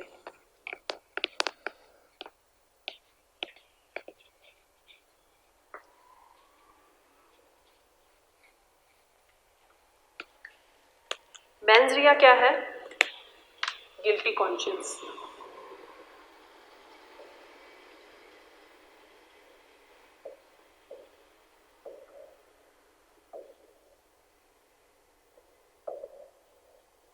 कि आपने अगर कोई गलती की है, आपने कोई एक्ट किया है, तो हम उसके पीछे का रीज़न देखेंगे कि आपके दिमाग में तब चल क्या रहा था। क्या आपने वो गलती जानबूझकर की है, या जानबूझकर की है तो आप कितने अनजान थे कि उस गलती के कॉन्सिक्वेंसेस क्या होंगे। वो सारी चीज़ें जो है वो मेंस रिया में आएंगी। जैसे जैसे हम आईपीसी के प्रोविजंस भी करेंगे तब तब हम देखेंगे कि मेंस रिया किस तरीके से वेरी करता है और कितना हमारे लिए इम्पोर्टेंट है, ठीक है। तो यहाँ से कॉन्सेप्ट आया गिल्टी कॉन्शियंस का। फिर इसी गिल्टी कॉन्शियंस के साथ ये भी कंसिडर किया जाने लगा कि क्या शेड है गिल्टी कॉन्शियंस की, ठीक है, कितना गिल्टी माइंड था आपका। तो जितनी डार्कर शेड होगी उतनी ही स्ट्रिक्ट आपको पनिशमेंट मिलेगी, ठीक है। तो ये जो था रेनेसां का पीरियड, ये था हमारा last phase of criminal law, ठीक है, यहाँ से हमारे क्रिमिनल लॉ ने एक तरीके से शेप लेने स्टार्ट कर दी, जहां पर किसकी बात की जा रही है, माइंड की, रीजन की, रैशनैलिटी की, ठीक है। और यहीं से फर्स्ट जुडिशियल प्रोनाउंसमेंट आती है जो मेंस रिया की बात करती है। ये आपके लिए बहुत इंपॉर्टेंट है, इसे आप लिख लो। ये फर्स्ट जुडिशियल प्रोनाउंसमेंट थी मेंस रिया पर, लैंडमार्क केस है और प्रीलिम्स में ये बहुत बार रिपीटेडली क्वेश्चन पूछा जाता है। आपसे इंटरव्यू में भी पूछ सकते हैं कि बताइए मेंस रिया का फर्स्ट एवर जो केस था वो कौन सा था, रिपोर्टेड केस, ठीक है। और इसी केस में केस का नाम लिख लो, फाउलर वर्सेस पेजेट।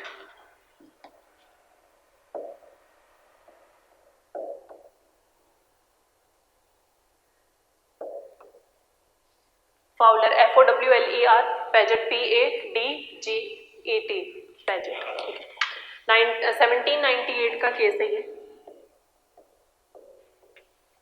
एक और चीज मुझे आपसे अभी इनिशियल क्लास में ही डिस्कस करनी है कि जब भी आप केस लिखो तो केस की हेडिंग डालकर जो भी नाम होते हैं पार्टीज के उनको अंडरलाइन किया कीजिए। केस लिखने का तरीका ये होता है, आई थिंक आपको लॉ में सिखाया गया होगा ये। और उसके बाद जो भी उसकी साइटेशन होती है, ईयर होता है, वो इस तरीके से ब्रैकेट में आगे लिख देना होता है, ठीक है। अगर सुप्रीम कोर्ट का केस है तो यहाँ पर सुप्रीम कोर्ट या जिस भी कोर्ट ने हेल्ड किया वो आगे ऐसे लिख देना होता है। तो यही तरीका रहेगा केसेस लिखने का। एग्जाम में आपको सारी साइटेशन याद नहीं रहती है तो कोई बात नहीं, आपको केस के नाम भी याद नहीं रहते हैं तो भी कोई बात नहीं, लेकिन लैंडमार्क केसेस के नाम आपको याद होने चाहिए। और इसके साथ ही अगर सपोज बहुत सारे केसेस हम आगे जाकर डिस्कस करेंगे, सारे केसेस आपको याद नहीं रहते कोई बात नहीं, बट लैंडमार्क आपको याद होने चाहिए, उनमें क्या हेल्ड हुआ वो आपको याद होना चाहिए। और सुप्रीम कोर्ट की कुछ जजमेंट्स हैं जो बहुत ज़्यादा लैंडमार्क नहीं होंगी लेकिन उसमें कुछ इंपॉर्टेंट चीज़ें हैं वो आपको बताई जाएंगी। तो आप वो सारी जजमेंट्स में जो भी कॉन्सेप्ट डिस्कस किया जाएगा वो आप याद रखिए। और एग्जाम पेपर में अगर आप केस का नाम नहीं लिख पाते तो कोई बात नहीं, आप ये लिख सकते हो in one of the cases supreme court has held, ठीक है। तो आप वो चीज़ें ऐसे लिख सकते हो, लेकिन लैंडमार्क केसेस के नाम आप याद रखना अभी से स्टार्ट कर दो, ठीक है। अब जैसे ये लैंडमार्क केस है, अपने नोट्स में आप किसी केस के आगे लैंडमार्क लिख लोगे। तो ये फाउलर वर्सेस पेजेट का केस है जो डील करता है, एक मैगजीन है हमारा, फर्स्ट मैगजीन ही है हमारी आईपीसी का, एक्टस नॉन फेसिट रियम।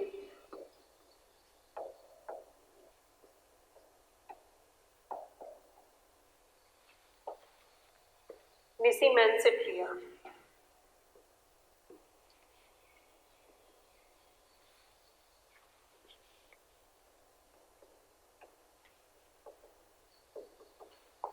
ठीक है, एक्टस नॉन फेसिट्रियम निसी मैंसिट्रिया। अब और ये डील क्या करता है, मेंस रिया से, ठीक है। हम आगे के जब केसेस करेंगे या जहाँ पर हम एक्चुअल में मेंस रिया को डिस्कस करेंगे वहाँ पर मैं आपको इसका मीनिंग भी लिखवाऊंगी।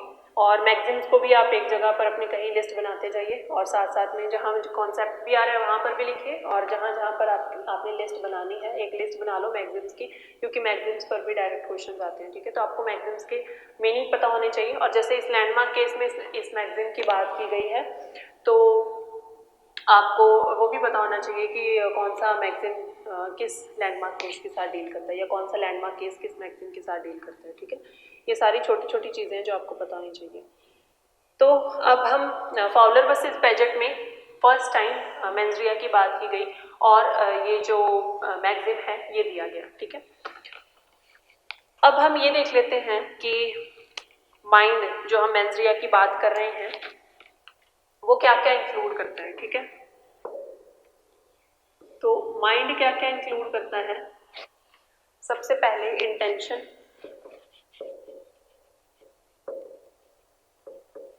नॉलेज और थर्ड चीज है रीजन टू बिलीव।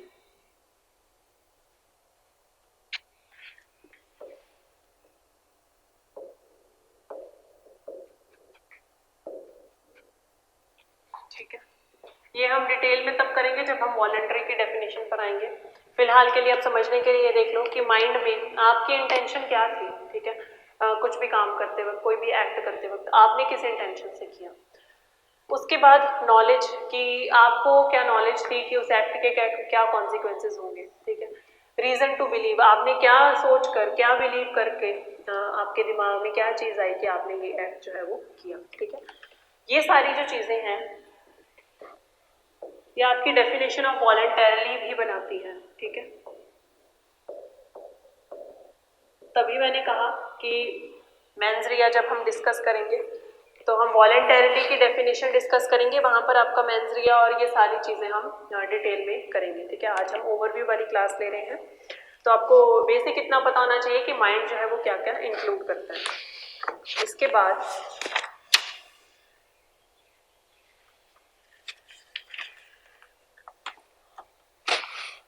अब क्राइम की हिस्ट्री क्या है इंडिया में। हमने वर्ल्ड हिस्ट्री देख ली कि थियरीज कैसे कैसे डिफर की और कैसे कैसे स्ट्रिक्ट लाइबिलिटी का कॉन्सेप्ट आया, कैसे फाउलर वर्सेस पेजेट की जजमेंट आई और कैसे स्ट्रिक्ट लाइबिलिटी का कॉन्सेप्ट आते हुए हम मेंस रिया तक पहुंचे, ठीक है। अब इंडिया में हिस्ट्री ऑफ क्राइम क्या है, तो इंडिया में हम मनुस्मृति में देखते हैं वहाँ पर 8 हेड्स ऑफ लॉ हैं जो अलग अलग क्राइम्स के साथ डील करते हैं, क्रिमिनल लॉ के साथ डील करते हैं।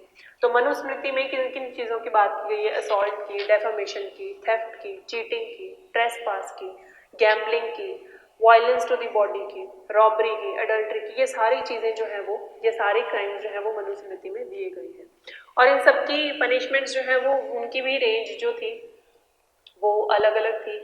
सिर्फ एक कोई छोटा सा क्राइम हो गया तो उसमें हम डांट देते थे, ठीक है, फाइन लगा देते थे, फॉरफीचर ऑफ प्रॉपर्टी हो जाती थी, किसी की प्रॉपर्टी जब्त कर ली। कॉर्पोरल पनिशमेंट थी कि बॉडीली हम पनिशमेंट्स देते थे। इम्प्रिजनमेंट की थी, इम्प्रिजनमेंट की प्रोविजन थी। बैनिशमेंट, देश से निकाला दे दिया जाता था, ठीक है। म्यूटिलेशन की, अगर किसी ने चोरी की तो हाथ काट दिए, और इवन डेथ तक की पनिशमेंट्स थी। तो डांटने से लेकर, किसी छोटी सी गलती पे डांटने से लेकर डेथ पेनल्टी तक की सारी पनिशमेंट्स जो है वो मनुस्मृति में हमें मिल जाती हैं अलग अलग क्राइम्स के लिए, ठीक है।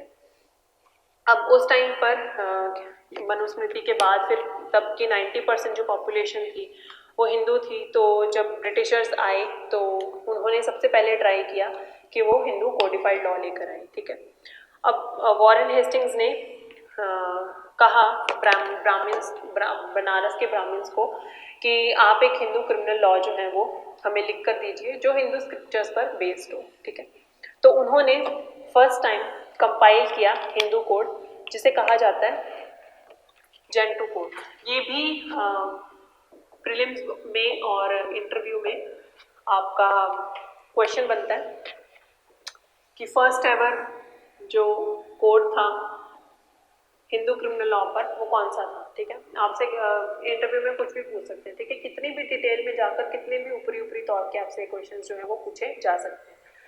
तो जो जेंटू कोड है वो फर्स्ट टाइम पे वॉरेन हेस्टिंग्स ने कहा था बनारस के ब्राह्मण्स को कि आप हिंदू क्रिमिनल लॉ पर हमें हिंदू स्क्रिप्चर्स के अकॉर्डिंग एक क्रिमिनल कोड बना कर दो। तो वो उस कोड का नाम क्या रखा गया था, जेंटू कोड, ठीक है।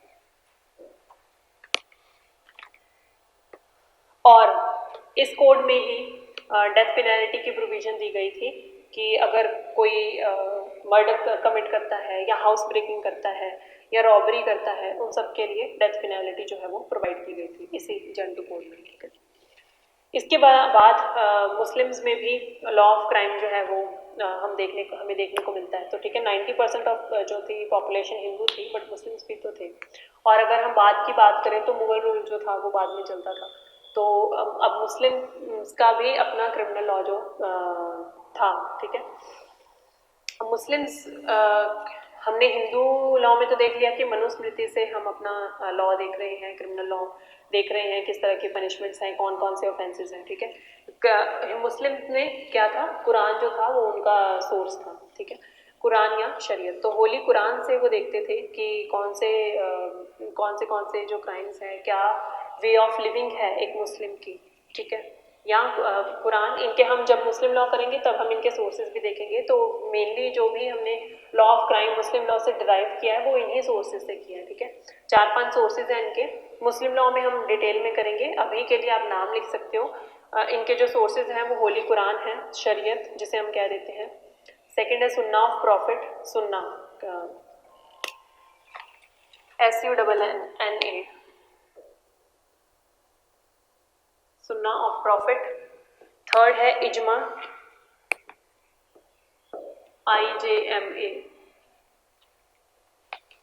फोर्थ है कियास,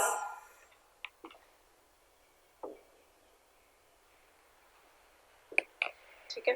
ये 4 है, ठीक है। होली कुरान जो उनकी होली बुक है कुरान, ठीक है। सुन्ना ऑफ प्रॉफिट जिसमें कि हदीस जो है वो दी गई हैं, तो और इजमा, हदीस जो है वो एक कुछ फॉर्म ऑफ स्टोरीज हैं, ठीक है। हम मुस्लिम लॉ में अच्छे से डिस्कस करेंगे। इजमा क्या है? कॉन्सेंसस ऑफ द लर्नड, कि जो भी हमारे जो भी मुस्लिम लॉ में लर्नड जो लोग थे, जो ज्ञानी लोग थे, ठीक है, उनका कॉन्सेंसस। कियास क्या है? जस्टिस, इक्विटी और गुड कॉन्शियस। तो कियास जो है वो जस्टिस, इक्विटी और गुड कॉन्शियस के साथ डील करता है, ठीक है। तो ये सारी जो चीज़ें थी यहीं पर बेस्ड क्रिमिनल लॉ भी देखा जाता था। तो मेनली क्या है कि मुस्लिम लॉ में जो शरीयत है या ये जो सोर्सेज हमने 4 लिखे, ये मुस्लिम वे ऑफ लिविंग के साथ डील करते हैं कि एक मुस्लिम ने किस तरीके से रहना है, ठीक है।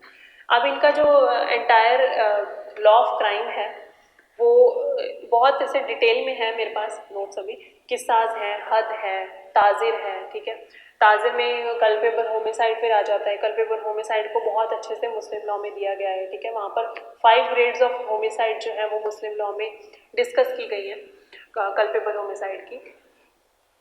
तो इसमें मुस्लिम लॉ में जिसे ये कत्ले अमद कहते हैं, ठीक है, जो कि वेल प्लान्ड होमिसाइड है, जिससे कि डेंजरस जो डेंजरस वेपन जैसे गन या स्वॉर्ड वगैरह से किया जाता है, तो वो कत्ले अमद है जो वेल प्लान्ड कल्पेबल होमिसाइड है, ठीक है। सेकंड टाइप आ जाता है कत्ले शिबी अहमद, ठीक है। कत्ले अहमद QATL, कत्ल ए अमद AMAD, ठीक है।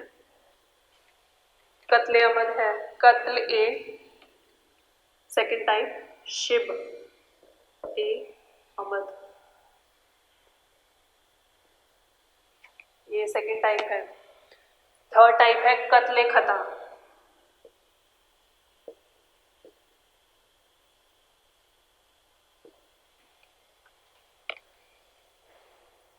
फोर्थ है कत्ले सबाब,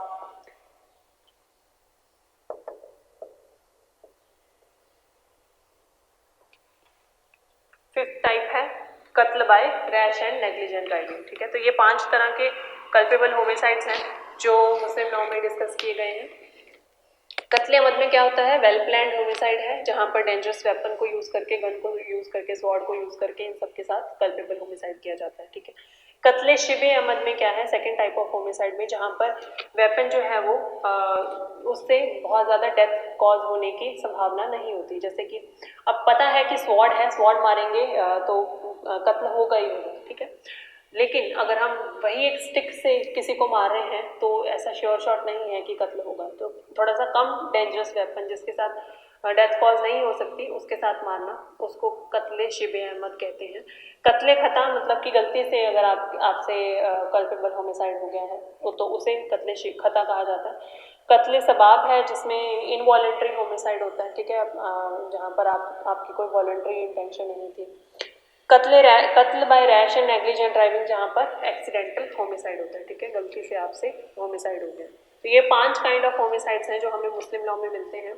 और जब हम कल्पेबल होमिसाइड में के सेक्शन में भी आएंगे 299 और 300, तो वहाँ पर भी हम देखेंगे कि यही जो 5 ग्रेड्स हैं ये दिए गए हैं। तो हम कह सकते हैं कि मैकॉले, थॉमस बेबिंगटन मैकॉले, मैं इनका नाम आपको अभी लिखवाऊंगी थोड़ी देर में। तो मैकॉले ने, हम कह सकते हैं कि जो कल्पेबल होमिसाइड का लॉ है वो मुस्लिम लॉ से लिया है, ठीक है। इसीलिए 5 ग्रेड्स हमें मुस्लिम लॉ में भी देखने को मिलते हैं और 5 ही जो ग्रेड्स हैं वो हमें अपने सेक्शन 299 में भी देखने को मिलते हैं, ठीक है।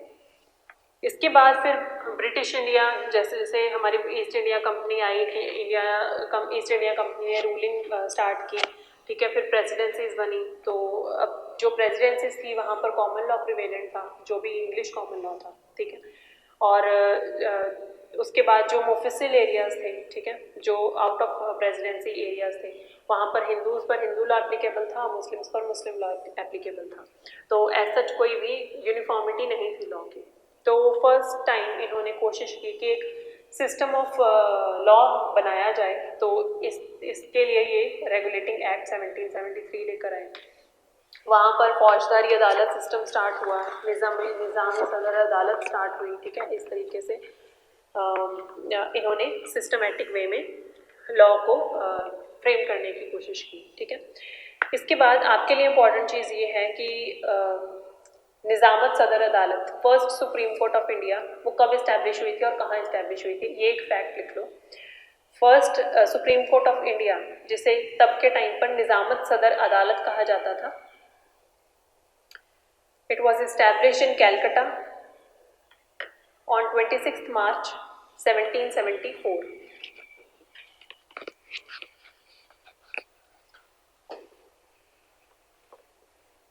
तो ये डेट आपके लिए इम्पॉर्टेंट है, ये प्रीलिम्स में क्वेश्चन भी बन जाता है, और आप जुडिशरी के इंटरव्यू में बैठोगे तो आपसे तब वहाँ पर भी पूछा जा सकता है कि first supreme court of India कहाँ पर बनी थी और कब बनी थी, ठीक है। तो ये डेट और कैलकटा का नाम आपके लिए इम्पॉर्टेंट है।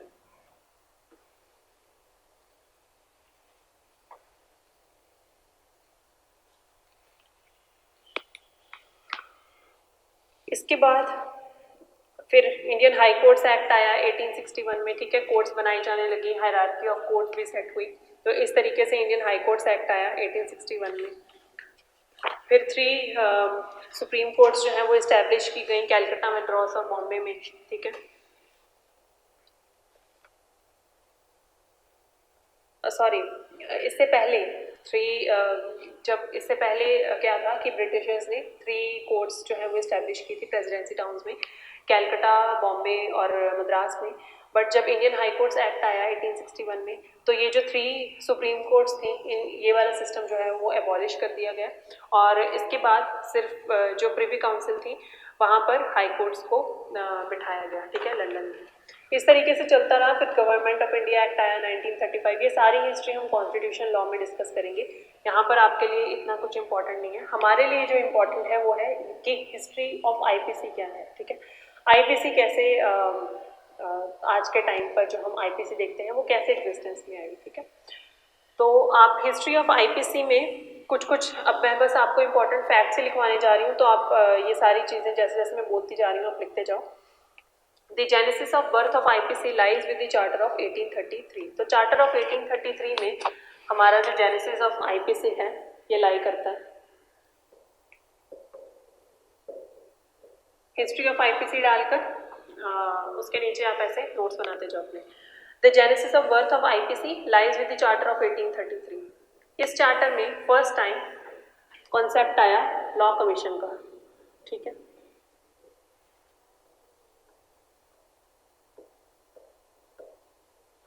For the first time the concept of law commission came इसी चार्टर के साथ। As a result in 1834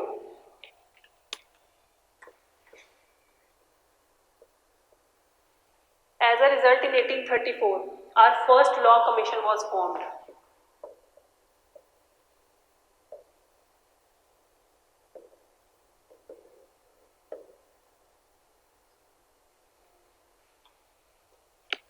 under the chairmanship of, तो इसके चेयरमैन कौन थे? एक नाम मैं आपको लिखवाने जा रही हूँ इन्हीं चेयरमैन का, इनका नाम लिख लो। थॉमस बेबिंगटन मैकॉले, एक ही नाम है ये, ठीक है, सर थॉमस बेबिंगटन मैकॉले। तो फर्स्ट लॉ कमीशन बनी, उसके चेयरमैन थे sir Thomas Babington Macaulay, THOMAS BABINGTON MACAULAY, ठीक है, थॉमस बेबिंगटन मैकॉले। अब इनको काम दिया गया फर्स्ट लॉ कमीशन में ही कि आप जो है वो एक आईपीसी का ड्राफ्ट तैयार करें, ठीक है। तो इन्होंने ड्राफ्ट की आईपीसी। तो जैसे हम एविडेंस एक्ट में कहते हैं कि father of evidence act sir James Fitzjames Stephen है, तो इसी तरीके से फादर ऑफ आईपीसी कौन है? थॉमस बेबिंगटन मैकॉले, ठीक है। इन्होंने आईपीसी जो है वो हमारी लिखी है। तो इन्होंने ड्राफ्ट की आईपीसी, तो फर्स्ट ड्राफ्ट जो है वो आईपीसी का बनाया गया। और इन्होंने जैसे ही इनको काम मिला 1834 में फर्स्ट लॉ कमीशन बनने के बाद इनकी चेयरमैनशिप में इनको काम दिया गया कि आप आईपीसी ड्राफ्ट करो। 1834 से इन्होंने आईपीसी ड्राफ्ट करनी स्टार्ट की और 3 साल लगे इन्हें आईपीसी लिखने में। तो 1837 में, ठीक है, 1837 में ड्राफ्ट आईपीसी जो है वो रेडी हो गई 3 साल बाद, ठीक है। अब ये जो ड्राफ्ट आईपीसी थी ये कुछ रीजन थे, पॉलिटिकल रीजंस थे, कुछ रिवोल्ट्स हो रही थी, तो ये उसी टाइम पर इम्प्लीमेंट नहीं हो पाई, ठीक है। वो रीजन जो है वो आप कॉन्स्टिट्यूशनल हिस्ट्री में डिस्कस करेंगे कि क्यों नहीं हो पाई, लेकिन रिवोल्ट्स चल रही थी तो इसलिए आईपीसी जो है वो उस टाइम पर इम्प्लीमेंट नहीं हो पाई, ठीक है। तो जैसे ही 1857 में, इतने टाइम बाद, देखो 20 साल बाद, 1857 में जैसे ही ये रिवोल्ट खत्म हुई वैसे ही इंडिया को पास कर दिया गया क्राउन, ठीक है, 1858 में। तो गवर्नमेंट ऑफ इंडिया एक्ट आया 1858 में, तो जो इंडिया का क्राउन है वो पास हो गया। इसके बाद जनवरी 1857 में, ये सारी डेट्स आपके लिए इंपॉर्टेंट है, ठीक है। जनवरी 1857 में फर्स्ट रीडिंग हुई आईपीसी की लेजिस्लेटिव असेंबली के सामने, ठीक है, first reading before legislative assembly.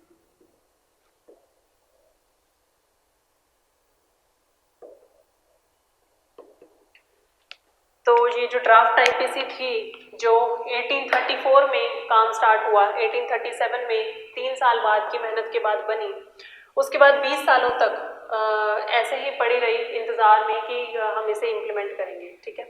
1857 में जाकर फर्स्ट रीडिंग जो है वो लेजिस्लेटिव असेंबली के सामने हुई आईपीसी की कि ये जो ऑफेंसेस हैं और सारा कुछ जो हम आज के टाइम की आईपीसी देखते हैं, ठीक है। इसके बाद 6 अक्टूबर 1860 में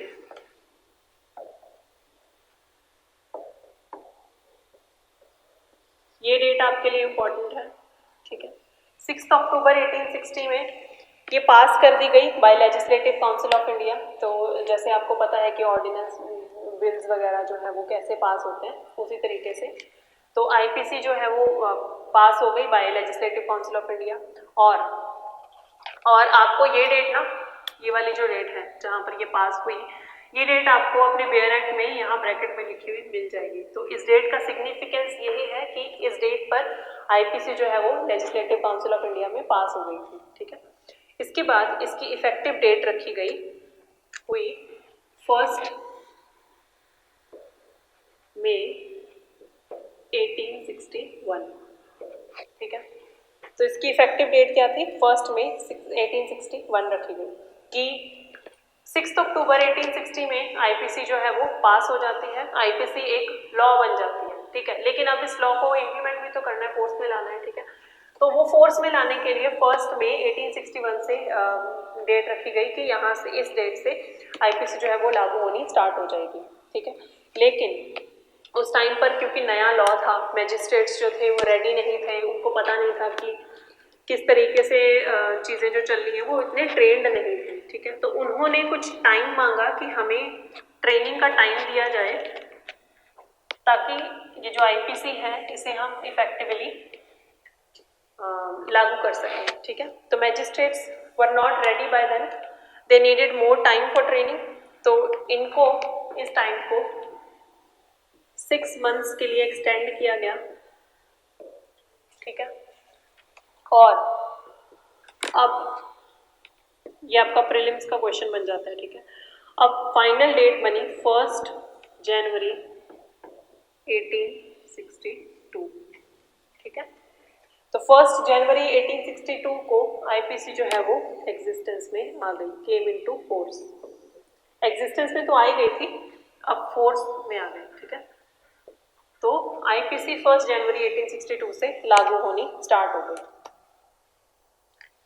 ओरिजिनली आईपीसी में 23 चैप्टर्स थे, ठीक है।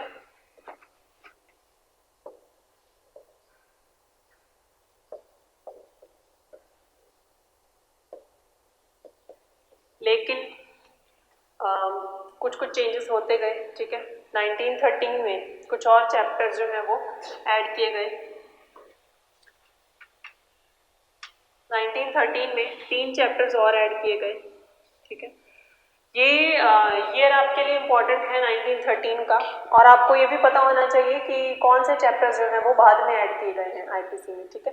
तो मैकॉले ने जब आईपीसी बनाई थी तो आईपीसी में सिर्फ 23 चैप्टर्स थे तब। अब जो मैं आपको चैप्टर्स लिखवाने जा रही हूँ वो तब मैकॉले ने नहीं लिखे थे, ठीक है। और एक फैक्ट की बात ये भी है कि जब आईपीसी फोर्स में आई तब तक सर थॉमस बेबिंगटन मैकॉले की डेथ हो चुकी थी, ठीक है। तो वो अपना ही किया हुआ काम उसको स्वरूप लेते हुए नहीं देख पाए, ठीक है। तो 1913 में 3 चैप्टर्स और के ऐड किए गए। कौन कौन से चैप्टर्स थे वो? चैप्टर 5A जो क्रिमिनल कॉन्स्पिरेसी से डील करता है, आप पूरा लिखोगे criminal conspiracy chapter 5A। Cruelty against women chapter 20A,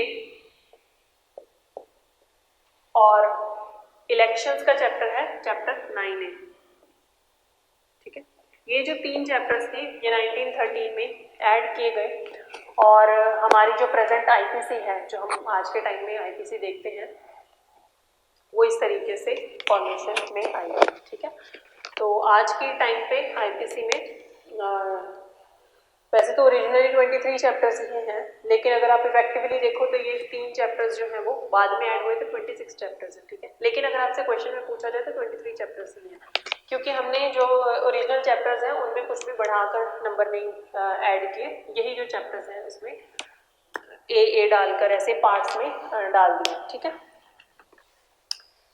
मैंने आपको ये भी बता दिया प्रीलिम्स में ये डेट इंपॉर्टेंट है। आपको वो डेट भी पता होनी चाहिए कि वो डेट वेयर एक्ट में ब्रैकेट में क्यों लिखी गई है। आपको ये जो नाम है ये बहुत इंपॉर्टेंट है, प्रीलिम्स का क्वेश्चन ये भी बनता है। सर थॉमस बेबिंगटन मैकॉले, इन्होंने आईपीसी लिखी है, ठीक है। ये जो लास्ट की डिस्कशन है ये सारी इंपॉर्टेंट है। इसके अलावा आपको थ्योरीज पता होनी चाहिए, theories of punishment, first supreme court कब आई, ये सारी चीज़ें जो है हमने डिस्कस की आज के लेक्चर में। कल से हम प्रिंसिपल्स ऑफ क्रिमिनलिटी डिस्कस करेंगे, और इसी तरह से आगे जो कुछ केसेस हैं वो डिस्कस करेंगे, और आगे के प्रोविजंस पर हम आएंगे, ठीक है। तो आईपीसी की डिस्कशन ऐसे ही चलती रहेगी। आई होप आप लोगों को आज का लेक्चर समझ में आया हो, और आई होप आपको पता लगा हो कि आज जो हम प्रेजेंट डे में आईपीसी देखते हैं उसके पीछे का बैकग्राउंड क्या है, उसकी हिस्ट्री क्या है, और आपको कोई इश्यूज हो, कोई डाउट हो तो वो आप हमें कमेंट बॉक्स में पूछ सकते हो। बाकी हम कल क्लास में कंटिन्यू करेंगे। आप हमारे चैनल को सब्सक्राइब कर लीजिए, और कुछ भी अगर आपके डाउट्स हो, क्वेरीज हो, उसके लिए आप हमें कांटेक्ट कर सकते हो। आपको डिस्क्रिप्शन बॉक्स में लिंक्स जो हैं वो मिल जाएंगे, और कांटेक्ट नंबर भी मिल जाएंगे, ठीक है। Thank you so much.